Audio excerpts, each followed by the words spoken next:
Hello, everyone. This is Rochelle Marie Lawson, the Queen of Feeling Fabulous, and I want to welcome you to Blissful Living. I want to take this time right now to thank the sponsors of our show, the Health Healing and Wellness Company, and you can check them out at healthhealingwellness.com. They have some wonderful specials for all of you that are looking to improve your health and well-being. And if you're looking for a natural way to do that, you've tried other things that just haven't worked or maybe worked for a little bit and messed up some other stuff, or you just really want to get back in connection with the natural way of having health and well-being, then I highly suggest that you check out the Health Healing and Wellness Company at healthhealingwellness.com.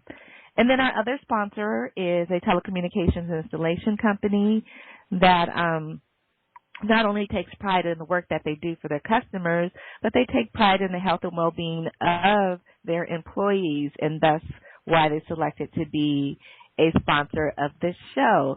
If you have someone that you know, or you work for a company and you guys are in need of a really good telecommunications installation company, particularly with regards to installation of voice data, fiber, wireless systems, electronic display boards, anything that has to do with the telecommunications industry, then I highly suggest that you connect with All Day Cable Inc., and you can connect with them at alldaycableinc.com. They've been in business for 26 years, so they've survived the dot-com bust and the real estate and construction and just business economic downturn, and they're still around. So that tells you a lot about the credibility and the wherewithal of the telecommunications company, All Day Cable Inc. Again, check them out at alldaycableinc.com.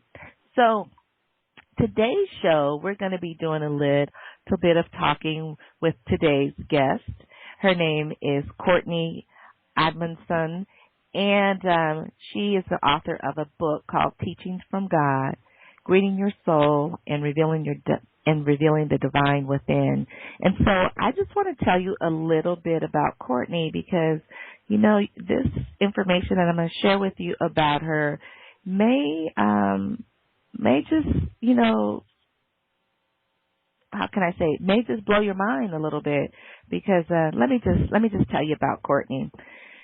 Courtney began her path as a seeker at a young age, progressing to the point that these teachings began to flow through her effortlessly and with complete love and joy, starting at the age of 16.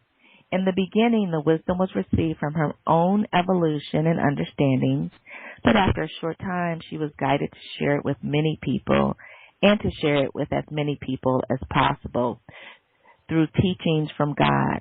Since then, she has worked single-mindedly on getting these teachings out to the public, not only through the work of the book, but expanding into sharing her insights through publishing articles and speaking. In addition to her dedication to the advancement of teaching, Courtney is actively progressing towards a Qigong healing certification, as well as craniosacral therapy or craniosacral therapy certification. And as a classically trained violinist, she is engaging her passion for music in new and more free expression ways. Now, her book, Teaching from God, has given Courtney the inspiration and tools to create the life that excites her. And more than anything, she wants to inspire you to do the same. Isn't that beautiful? So I just want to take this opportunity to welcome my very special guest, Courtney Amundson, to Blissful Living. Courtney, welcome to the show. Thank you so much for having me, Rochelle, and I just feel so honored to be here. It's great to have you. I mean, it seems like your journey started when you were young, and I think a lot of people's journey starts when they're young, but a lot of times they don't realize it until they're way older. The blessing with you is that you realized it when you were, 16. And how old are you now? I'm 20. I just turned 20. So. Well, Happy birthday and welcome to the 20s. I could think back of when I was in my 20s, and it was a really great time. Lots of things happen to you when you're in your 20s, but a lot of good things. I don't mean bad things. I mean a lot of good things just with life and, growing and traveling down your path to bliss. So welcome to the show and happy birthday.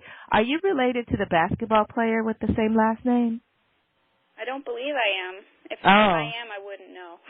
Okay, because, I think his name is Lou, and I'm not sure who he plays for now, but he used to play for the Golden State Warriors. And, of course, I'm from the Bay Area, and so I'm like, hey, I wonder if she's related to Lou. But, never mind. I am a sports fan, so it's just, okay. It's just that's just how things go. So I want to jump right in because, first of all, anybody out there listening, this might be a great time for you to get a piece of paper, a pen, or something to write back. Sit back in your favorite chair if you can, relax and listen to the show. I'm sure it's going to be very, very intriguing and awakening and enlightening for you. So you might want to take some notes. And these notes you could be, possibly be sharing with others around you that you love and care about. Or if you just want to sit back and relax with your favorite beverage, hot beverage, a cup of tea, a cup of coffee, a cup of hot cocoa, or nice warm water with some lemon in it, you're welcome to do that as well. If you're driving, just stay tuned. You could always listen to the show again. But just tune in and try to be present. Of course, if you're driving, I want you to be present with what you're doing. With regards to driving the automobile, but, if not, then really just sit back and enjoy the information and the conversation that me and Courtney are going to have. So, Courtney, let's just jump in with some questions. Can you tell us how this chapter of I don't want to say teachings from God, but how this chapter of your life that led to teachings from God began? I think I was priming for this for a really long time, and I just didn't know it. I think it had been kind of brewing in me, and at the point when I was 16, March 12, 2012, when it fully opened, that was kind of just showing me the fruit of my labor and all the work that I had been doing up until that point, and seeking and asking questions and just having that yearning inside of me. And I had been meditating for a really long time. I learned Qigong when I was 9 years old, and I met this amazing master here in Minnesota who has just completely touched my life and my family's life, and so I learned at a very young age that we have power, that as human beings we have power inside of us, and we're not always taught that. And so he kind of helped me to find that within myself and to learn how to heal my physical body and to open up the spiritual gateways as you do that. So it was March 12, 2012, when this communication, how I delivered this book, Teachings from God, started to flow through me. And it was so effortless and so beautiful. I remember this day very vividly because it was a point when I felt that I truly started to understand my true nature and why I'm here. And all of those years of wanting to know answers and feeling lost, it just started to come together at this point. And so I remember on this day, before these more universal teachings started coming up, and the messages became deeper, I started communicating with my great-grandma and my grandma on my mom's side, which I never met, and they were guides for me in the beginning, and they told me, you're opening to something very profound, and you're going to be a spiritual teacher, and your job now is to start to share these messages with the world. And now, how did you come about, tapping into the communication with those elders? Yeah, this opened up on that specific day where I was meditating, and I had a very different sensation that came to me. I was sitting there and going into my meditation as usual, which usually just to me meant I sit there, I empty my mind, I take a deep breath, and I would say this mantra: I am in the universe is in my body, the universe and I combine together. And I learned that from Master Lin, and I did that every time I meditated, and that just kind of put me in that space. But as I said those words this time in my mind, I felt a golden liquid light come through the top of my head. And as this presence came into me, I felt weightless. I felt unconditional love and this amazing wisdom that I just felt complete all of a sudden. I felt like, whoa, there's more to me than I thought. And it was like my human self just became exponential. It's like I felt like my body became bigger, and my light became bigger, and it was almost too much for my physical body, and I started to feel this energy coming down into my hands. And as it reached my hands, they started to kind of twitch. And so I went over to the computer and I opened up a blank Word document, and that's when they started to type, and they started to just say, I love you, thank you for being here, there's something amazing that we have to share with you. And it was so unconditionally loving, and I didn't know at first really what this was, or who it was, and that's when my great-grandma came in, and she kind of explained, you know, there's some guides here that want to work with you, and I'm going to help you, and I stuck around for you to help you with this, and then I'm going to kind of transform into what I now call the oneness. So it seemed that she was kind of waiting in some medium, some middle point, not fully ascended into, the state of oneness, source energy, and she was helping me to kind of get introduced to this. And then when I started to sink into it more and realize how beautiful it was and how profound it really was, I just became so close to this presence, and it felt like I had angels with me all of the time. It felt like I didn't worry about anything. I had complete trust in everything, and I saw no fear anymore. And it was this point in my journey which, now when I look back at it, I can't imagine how I lived that way for a while. It was blissed out all the time, and so these teachings started to come forth, and they got deeper and deeper as I practiced this every day. Now let me ask you, because at 16, 17, most teenagers are involved in high school and activities that surround high school and their friends and all of that. Did you share any of this information with any of your friends around you? That's a good question. I was actually at an online school at the time that this started opening up. I switched to online school because the other, the in-school type of education was not working for me in many ways.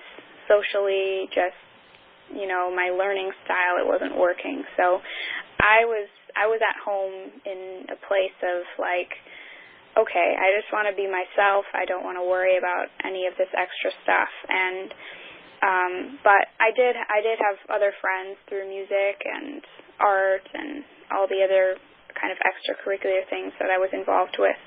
But I did share it with a few select friends, and I got some very different reactions. I think I shared it with maybe two or three friends, maybe two, I think. And the first reaction was, "Oh, that's cool," and that was it. It was very bland, and I was really put off by that because it was like I'm sharing something that's very close to me, and there was just no concept of really what I was speaking about. So I kind of just left it, and I decided I wouldn't share it with that person anymore. And then the other reaction was, at first, like, I don't believe you at all. I see what's happening, and I actually did this process in front of her, and I shared what was happening. We were at a music camp together, and we had a little time in our dorm together, and I did this, and she could see what was happening, and I was typing so fast, and there was no way that I could come up with that on my own. But her reaction was, "Wow, that was a lot less religious than I thought."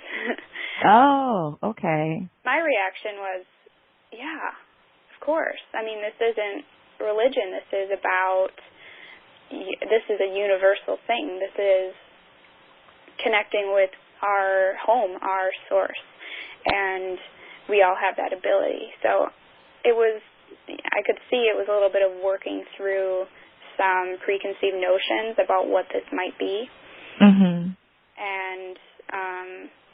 now I've talked about it more with this friend, and I mean, she thinks it's cool. She thinks it's cool because I'm helping people as I'm sharing these things. And so I'm sure when you come across someone for the first time, or because of the word God, they automatically think it has some ties to some religious connotation, or you're going to be preaching to them about some religion, or some, religious facet, so to speak. Yeah. And then when you get into a conversation with them, they realize that it has nothing to do with religion.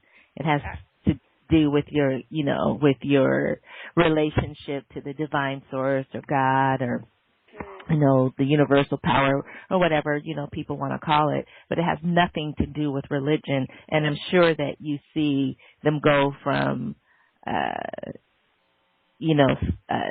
where they're looking like, what is she getting ready to come at me with, to opening to receive the information that you want to share with them. Yeah, I think you said it perfectly. I use the word God in the title for a specific reason, because in my day-to-day life, when I'm talking about this with family and friends, I've never used the word God, because to me, I've always associated that word with a man in the sky, or what many people believe is a man in the sky that judges us or grants us wishes if we do good things. And, whenever I heard of other kids that would pray to God and go to church, and the way that they would talk about it, I thought, wow, that seems so, it seems so hard to believe to me, because I thought, how can you put all of that on one guy, one human that apparently looks like us? I mean, it just didn't resonate with me to think of God in a human way. I realized that we're putting human ideas on God, and that's how we're defining it. And so, but for me, as I was trying to come up with a title for this book, I thought, oneness, that's the word. All that is, that's the word. That's what explains it. But do people really know what that is? Do people, when they pick up a book, do they, are they going to be turned off by that? Just for the simple fact that they might not get what that means. So I use the word God because it's a word and a concept that, I would say 80 to 90% of the world really believes in. Yeah, it's like a universal, you say it, and whether people believe in God or not, it's a word that they can grasp onto. Right. So, and I want to be as universal as possible. I don't want to be new agey. I don't want to be ultra spiritual. I want to show that this can be something for all people, and I believe it should be, because what we really want is to evolve as one people, as one universe, and I do believe we are co-creating together, and even though it may not seem like it on the outside, I know we are. And so I want, this to be a guidebook for people, to take it where they are on their journey, whether they believe in a singular God or they believe in, Jesus Christ as their master, or Buddha, or whoever it is. It's like you said, it's about the relationship to the divine or to that higher source. And when we have that, we can evolve on a personal spiritual level, and then as we open up more in that way, we see things more universally. I see. Now, I want to just talk a little bit. The book opens with speaking about the purpose of Earth experience, our experience here on Earth, and the nature of the physical being, and how asking is essential to spiritual growth. Now, I believe we all have a free will. That's, all I've heard about, and yet sometimes it doesn't really seem like we do. Why is asking through free will so vital to one's spiritual development? Well, you're right. Free will is the foundation, really, of our existence as human beings. And so our job is to knock on the door. And when we knock on the door, then Spirit opens it. But part of that law of being human is that we get free will. And if we don't ask, then that information can't present itself to us. And so, there's a quote in my book that says, "You feel you are blind, but you have intelligence you refuse to look at."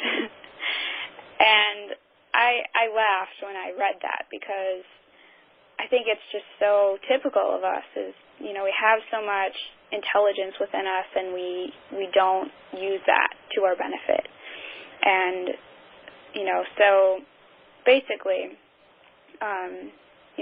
free will is what grants us that wisdom to come forth, that universal wisdom. And another quote just that I felt was important, that I drew from this book, it says, "You must have utter faith that they will open. The moment you put your walls up, your fear and distrust in the universe's ability to provide for you blocks you from being in a position of not allowing universal support. If you follow your heart and let the doors open with receptivity, trust, and less evaluation from the mind, you will notice fluid transitions, life and decisions will become so easy." So I think that really draws it all together, and it makes so much sense to me now, because I realized when I started asking, that's when the opening really came for me, and that's when all of this started coming through me, and I was like, oh my gosh, what is this? I had to look up words, to be honest with you. I would sit there and do this with my mom, and I would ask her when we were done, I would ask her, what does this word mean? And sometimes we would have to look it up. And I thought, how can this be coming through if I have no concept of any of this? And I realized it's because I was asking, and I didn't know that I had the answers, but I did. Wow. Very, very enlightening. Now, has this work changed your point of view on life and, sparked you to have different types of motivations? Mhm. I think that I've kind of let my passion be my guide and motivation in my life, and I stopped judging myself, and I stopped judging others about where I thought I should be or where I thought they should be. And I realized before it really came out of fear, and it came out of, oh my gosh, I have to do this or else. And so I started to evaluate my own fears, that were truly coming from my ego, and I let that awareness transform my experience. And, so I started to become ready to surrender without needing a plan for my life, and there was no more survival mechanism going on. It was me watching for the spirit signposts along the way and then following them with trust. And so that's been my motivation now, is just to be able to ask for what I want and then consciously listen. Because so often we ask but we don't listen, and then that our prayers aren't being answered when we're the ones that are answering our own prayers. So I think it's so ironic. I think it's funny now, and I should probably laugh at myself more for the things that I still do to myself without consciousness, but that's how it works, being human. Wow. Yeah, I mean, it's so true. It really is. Many people, they feel the world is a scary place, and there's so many situations with regards to that. What the media shows us, what we see on TV. Everything is fear-based. Everything is fear-based. Even when they're trying to get you to buy a product, they, insinuate that if you don't buy this product, something bad is going to happen to you, or it's always, very fearful, very scary. But you present an ideal of utopia, a world that's kind of a utopia experience. Can you talk a little bit about that? Sure. We have this collective consciousness and societal norm, I think, that tell us many things about what reality is and what the point of being human is, and often they're just ideas that kind of, spiral around the world, and we don't really know if they're true or not, and it can be really confusing. But I think, collectively we're really driven by fear, and often we feel separated from the source energy that birthed us.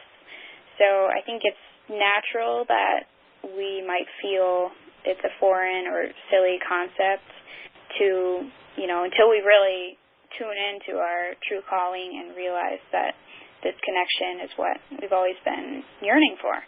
So, I think, it's important to shed our conditionings of what should be or shouldn't be, and then we open that space to essentially, come back home, come back to our true nature.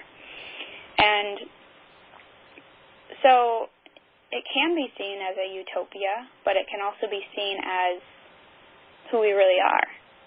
And maybe this utopia is actually reality. And maybe what's happening all around us, what we call our day-to-day living, is really the dream. We don't know that. So for me, as I've gone on my own journey, I've realized that this is my true place. This is my home within myself, and I've cultivated this, and this feels more real than anything else. So for me, that's what I've learned. And I think for everyone else that has read my book and begun exploring themselves in this way, they've found that same thing to be true, that they feel like they've woken up from a dream, and all of a sudden, their ears are perked up, and oh my gosh, stuff is happening around here, and I had no idea. And we just don't know what's reality until we focus our attention in a different way, and then we see a new picture. I like that. I like the way that resonates. It sounds really nice and really, I guess, like a utopian experience. It's a beautiful thing. How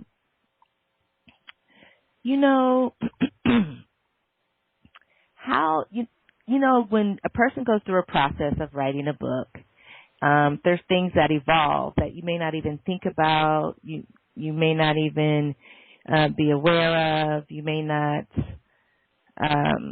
you're just writing. You don't have any anticipation as to what may be unfolding or what may unfold as you write the book and basically take your journey with regards to writing the book. What would you say to someone that is kind of looking or teeter-tottering? They're not really sure if they've found their purpose or if what they're doing with regards to maybe, I'm going to say, again, writing a book is the right thing, the right journey for them. What would you say to that person the moment in time when they're just feeling at that crossroads? Yeah, and I think it's confusing, it's scary, you feel like you're on the edge, you feel like you're, childlike. That's been my observation. Whenever we feel like we're at a crossroads, I think most of our instinct, our first instinct is kind of to, isolate and, kind of like hug yourself like, oh my gosh, what's out there? And you feel very small and fragile. And for me, and I feel like I've had a lot of these points in my life already where I feel like I'm at one of those crossroads and everything that I've done up until that point has felt right, and then all of a sudden it doesn't feel right anymore, and it's like I have to change and I don't want to, and I don't know what's next. And for me, that's when I've been feeling at my weakest point, but also at my strongest point in the sense that it forces me to go within myself and to reevaluate what's happening and to maybe open myself up more to receiving guidance.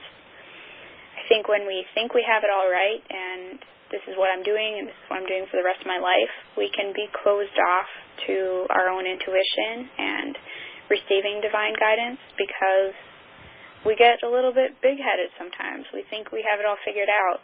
And when we have a point in our life where we get really broken down, it forces us to go within ourselves. And for me, when I'm at that point and I've surrendered and I get guidance, and what comes through is usually supporting me in that next step. And so I got guidance when I was feeling that classical music and having a performance degree was not anymore. And from a very young age, I wanted to be a classical violinist. I wanted to perform with the Minnesota Orchestra. I wanted to do all of these things and compete. And all of a sudden, 11th, 12th grade, I'm feeling like burnt out. I'm feeling like I love this, but I can't do this. And there's something else that wants to come through, and I don't know what it is yet. And I surrendered, and I said, okay, my motivations are not my priority right now. I don't want to get caught up in my own motivations. I want to see what's underneath that wants to come through. And that's when my book really just started flowing because there was no resistance, and it was just surrendering to the process. And I think in life in general, no matter where you are on your journey and what your passions and goals are, when you get to a point where you're just ready to see what's there and get out of your own way, then you can feel good about where you're at, and you can feel there's purpose of where you're at, even when you're a little bit scrambled up. So, for me right now, I feel like I'm at one of those places where everything on the outside is really coming in and fitting perfectly together, and I can't feel all of those pieces yet. I feel like there's still a lot that I'm sorting through and recalibrating, and it's just about being okay with that, being okay with where you're at, not feeling like, shoot, I missed the boat. I have no idea where I'm supposed to be, therefore I'm in the wrong place. And when we get caught up like that, it just dives us, deeper and deeper and deeper into that negative spiral. And I think we're always in the right place. It's about where we focus our intention, and if we know with confidence that it's always a journey and we're always progressing to, be our greatest self, then it can kind of take the pressure off a little bit, and you can open up to, okay, I'm right here, right where I need to be right now, but then listen for what's next, and then take those. I like that. I like how you said it's okay that I'm right here, right now, but be open and listen to what's next. And usually what's next comes in a whisper and not a yell or a shout, right? And so right. Sometimes being it okay. does, not listening. So. Yeah, exactly. But being okay with what's going on right now in your life is it's okay. It's perfect. It's a great place to be, because when you, I think, sink into the resonance of being okay with it, that's when you're able to hear the things that you can't hear, and that's when you're able to open up to receive the information that you're able to receive. Right. And I think that should be our first priority, because we all have resistance. I have resistance. There's things that I don't want to see, I don't want to hear, but it closes us off ultimately when we do that. It closes us off from feeling connected and feeling empowered and feeling like it's all good, even if these emotions are happening, and even if,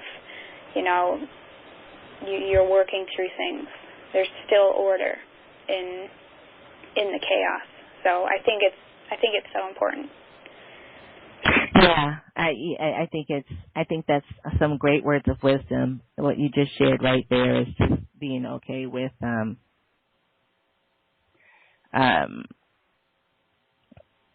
where you are right now, instead of not being at ease with where you are right now. I'm looking for whatever, this, that, or the other, but being okay with where you are right now and knowing that that's okay. That's exactly where you should be is a very comforting kind of anxiety releasing state of being. Now, when you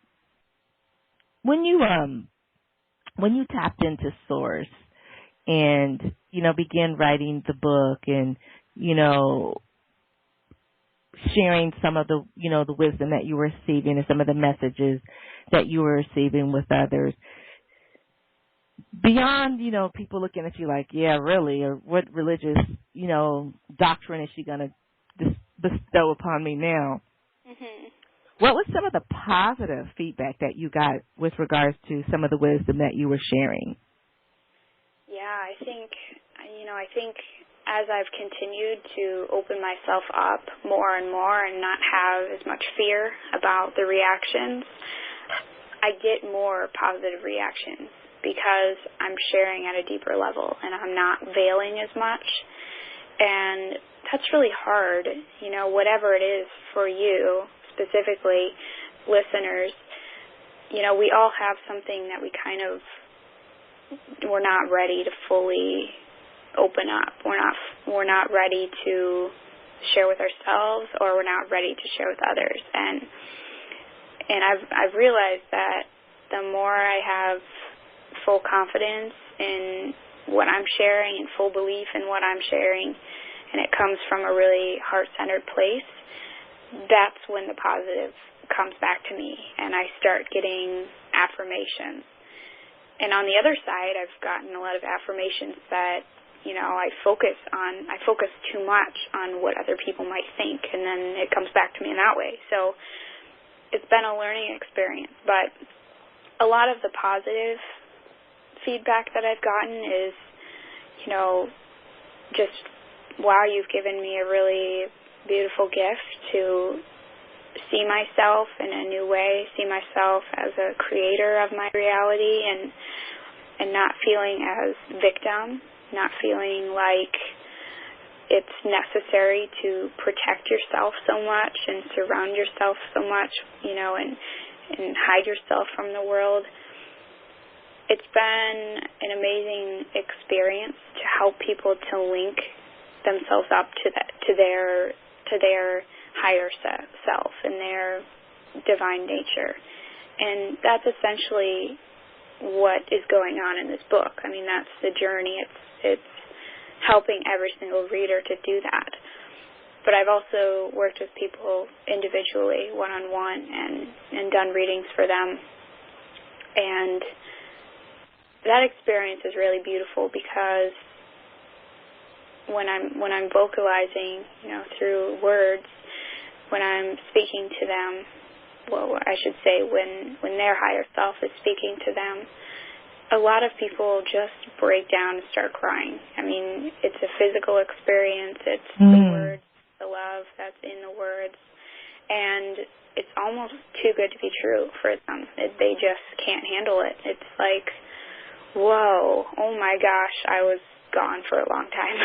I mean, that really is the reaction that I get from a lot of people. Oh my gosh, I've been blinded for so long. And then they realize that this support system is with them all day, every day, and has been forever. We're eternal beings, and it's been with us forever. We've never lost it, and we never will. And so it can be a really emotional experience for a lot of people in the most positive way. Now, do you share any ways with regards to how a person can kind of tap into that in the book? Mm-hmm. I think it really comes down to a personal experience, how much that person is willing to go within themselves. And my experience was I had such a strong yearning to see myself as pure as possible, to clear out anything that was blinding me from the ultimate truth and from my ultimate truth. And I just wanted so badly to do that I was willing to see all of the junk. I was willing to bring up stuff to the surface that might be hard. And a lot of people are not ready to do that.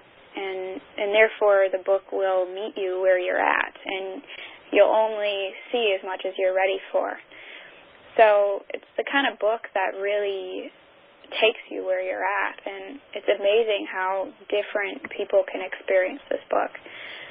And really any whatsoever, I believe. But for this one, I think it's so personal, and what is presented back to you is in response to what you're asking and what you're ready for. And, so if you truly, from a really soul level, if you're really deeply wanting to open yourself up in that way that I have, and I think many people are doing that now, it will present itself back to you, and you'll go on that journey of discovery. And it will be a personal one. It won't be mine. It will be, your own. A person's own individual journey. I know in your book, there's some things that people can practice, and, you share ways of how, you have these tools and so quote unquote in a toolbox, and there might be a little bit of homework that a person might have to do with regards to going in, reading your book. With regards to, tapping into the wisdom of the divine source, a lot of times, like you said, that worked for you and kind of came about with, you going into your deep meditative practice and having a really deep experience. The wisdom that's in our physical body, I know you talk about that in the book. How does one begin to unlock that wisdom in the physical body to discover, additional hidden information and additional hidden talents that even though it may be in the complex of their mind, they may not even know that it it exists in their physical body. Can you share with the listeners out there how, one thing that they could do to kind of tap into that wisdom of the physical body? Mm-hmm. Well, I think a big thing just to start off with is it's important to not go in with an agenda. I think a lot of people have come to me and said, okay, your book talks about the Akashic Records. How do I do that? And they want like a 12-step process type of thing. Mm-hmm. And nothing about this book is a 12-step process. And I learned that in a, kind of hard way because I was the same way going into it. I just wanted, A, B, C, D, tell me how to do it. And what came back to me was, you have to listen, and we're not going to give you the steps. That's your journey. So I think, don't go in with an agenda, and then you'll have less resistance to seeing ultimate truth that's there. But what I've learned, and there is a chapter about this golden toolbox within our physical beings, it's really there to guide us to our innate. And so we're being prompted to learn to use all of those tools. And so there's a sort of metaphor in there that kind of talks about how we often use our toolbox as humans, and we will try to build a whole house with one screwdriver. And it doesn't work that way. We have to use all of them. So, for me, I've tapped into my physical body more by asking it, really asking it what it wants and what does it have to tell me. And it's a learning process and a journey to be able to get more in tune with it. But I think a really crucial thing is to just ask it what it has to say, and then listen. And it will tell you through the physical sensations in your body. And, Can you give us an example of that? Just like, someone out there might be listening and they're like, well, I talk to my body all the time, but I don't exactly know what I should be expecting when it's communicating back to me. So can you give an example of, listening to what it has to say, or knowing that whatever is going on within the body is actually telling you what it has to say? Mm-hmm. Well, it doesn't speak in words, as we know very well. So we have to learn to speak its language. And so what you do, as I kind of said in the beginning, is just kind of set your mind aside and open your mind. And for me, I would ask my body maybe, what foods do you want? Or more specifically, maybe just hold up one food and hold it to your stomach. And this is seriously just coming to me right now, so I don't know where it's going to go, but and feel how it feels as you introduce that food to you. And have an open mind that your diet might not be what you're craving. Your diet might be something completely different. And something that I've learned is, we, through our many existences, many lives on Earth, say if you, spend most of your lifetimes,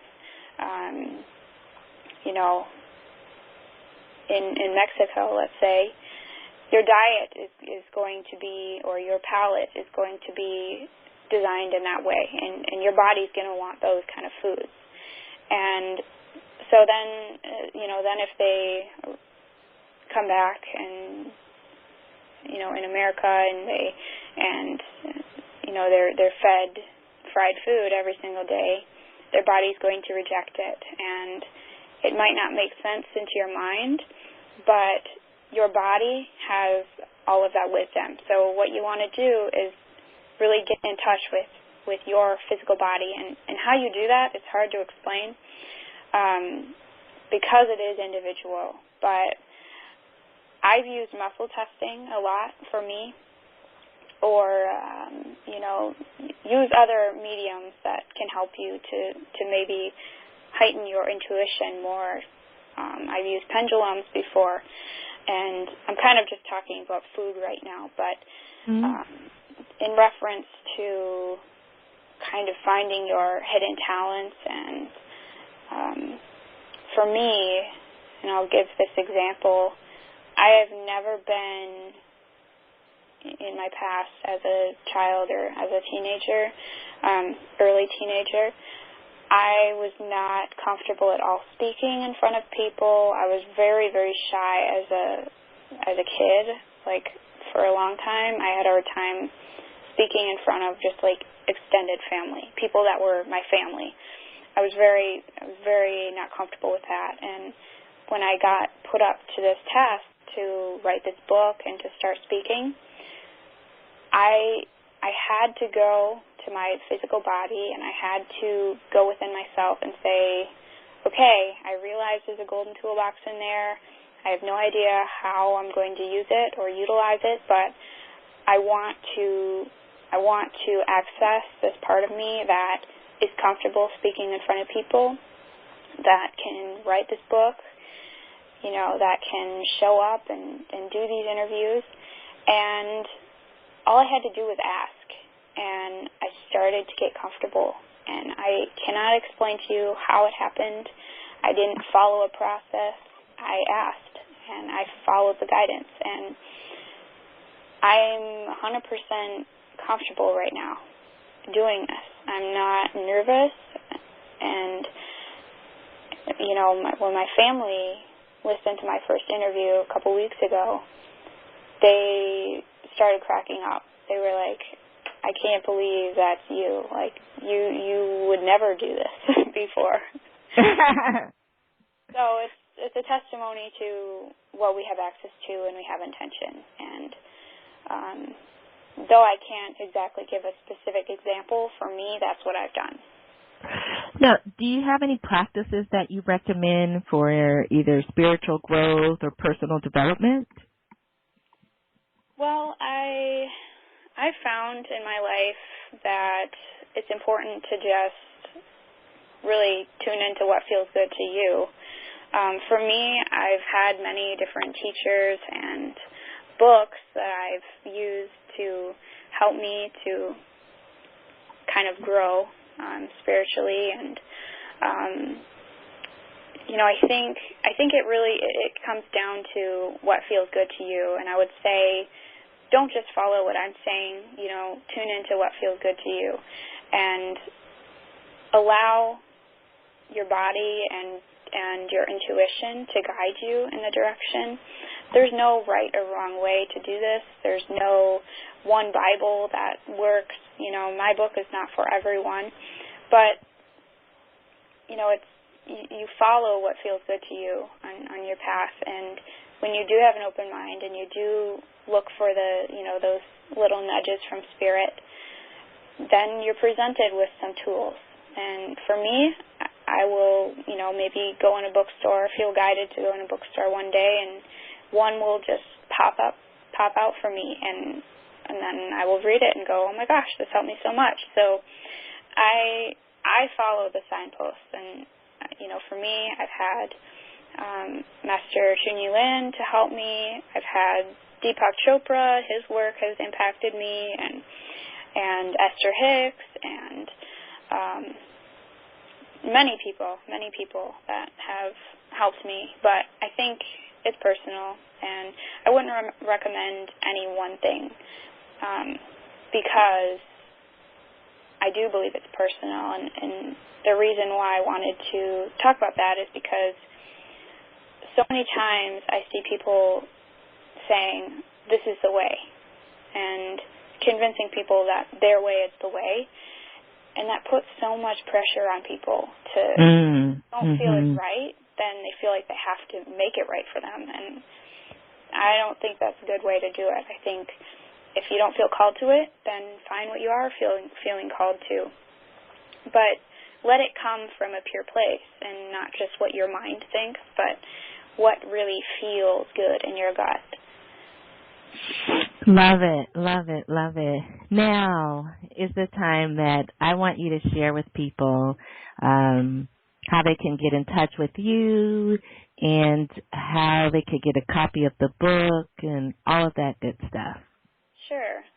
Well, I have a website. It's called teachingsfromgod.com, and I have a little tab up there on the top that will say store, and if you click on that, you'll find a new window will come up, and it will bring you to.